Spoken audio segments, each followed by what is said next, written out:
d'envoi du championnat de France des rallyes avec le Critérium alpin. Renault a toujours été présent en compétition automobile et pour 88, deux groupes N seront engagés, une Renault 5 GT Turbo et une R21 Turbo.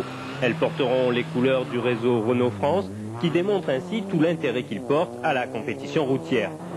La direction commerciale de France intensifie donc ses efforts avec ce nouveau challenge permettant à Renault Sport de mettre au point sa nouvelle arme, la R21 Turbo, et de continuer à développer la R5 GT.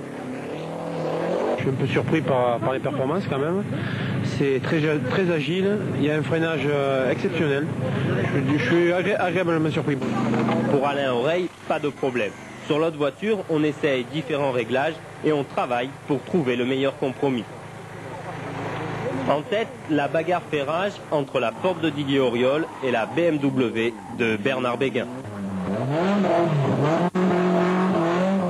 L'île de Beauté et le Tour de Corse s'inscrit au championnat du monde. Nouvelle participation de Renault et de ses deux pilotes. Tout va bien, je me sens assez confiant dans l'auto et je pense que ça va aller. Bonjour.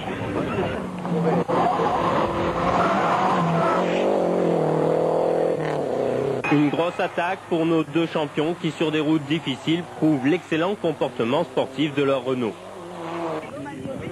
À l'arrivée d'un secteur chronométré, on vérifie la température des pneus Michelin et l'équipage Bugalski-Andrier fait le point. On est devant Baroni quand même. Ça se passe comment, Philippe? Ça se passe bien là. Le scratch encore une fois. On fait le scratch encore deux fois de suite là avec un peu d'avance.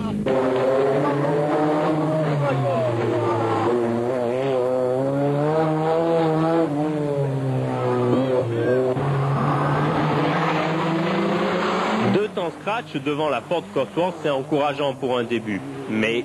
On abandonne, on a percuté tout à l'heure une voiture à l'entrée du parc à Corsé, et puis là je pense que c'est radiateur d'eau qui vient de se percer, alors on est obligé d'abandonner. Nouveau slogan pour Renault, vive le sport, simple mais significatif. La Super 5 GT Turbo sera toujours à la pointe du combat, mais la dernière étape est plus favorable à la puissance de la Ford.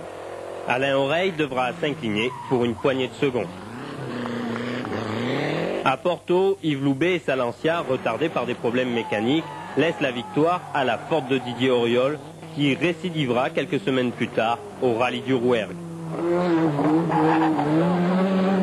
Victoire aussi pour Alain et Sylvie Oreille, et deuxième place pour Philippe Bugalski et sa Renault 21 Turbo. Attaque à outrance, trajectoire tendue, le spectacle est d'une grande qualité.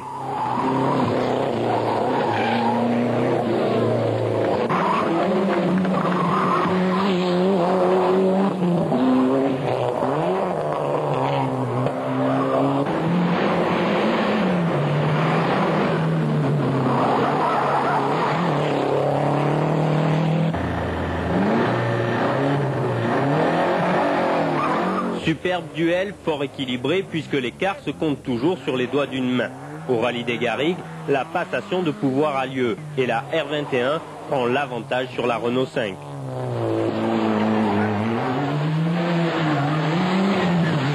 Il faut savoir que la Ford Sierra Cosworth possède une imposante cavalerie avec pas moins de 300 chevaux contre 145 pour la R5 et 210 pour la Renault 21 Turbo. Les différences sont importantes et les exploits d'autant plus grands. Moment de détente et de réconfort, le soleil décline à l'horizon, faisant bientôt place à l'obscurité. La course reprend ses droits, les phares scrutent la campagne et la lutte en tête reste très intense.